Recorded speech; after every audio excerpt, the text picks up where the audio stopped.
కులగణన సర్వేపై ఎవరికి అపోహలు అనుమానాలు అవసరం లేదన్నారు మంత్రి ఉత్తమ్. ఎల్లుండిలోగా కులాలు ఉపకులాల వివరాలు పబ్లిక్ డొమైన్ లో పెడతామన్నారు. సర్వేపై అనుమానాలు ఉన్న కుల సంఘాల నేతలను పిలిచి చర్చించి నివృత్తి చేస్తామన్నారు ఉత్తమ్. ఇంత శాస్త్రీయంగా లాజికల్ గా దేశంలో కులగణన సర్వే ఎక్కడా జరగలేదన్నారు ఉత్తమ్.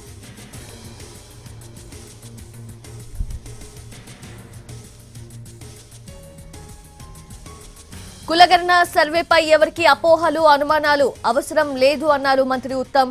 ఎల్లుండిలోగా కులాలు ఉపకులాల వివరాలు పబ్లిక్ డొమైన్ లో పెడతామన్నారు. సర్వేపై అనుమానాలు ఉన్న కుల సంఘాల నేతలను పిలిచి చర్చించి నివృత్తి చేస్తామన్నారు ఉత్తమ్. ఇంత శాస్త్రీయంగా లాజికల్ గా దేశంలో కులగణన సర్వే ఎక్కడా జరగలేదన్నారు.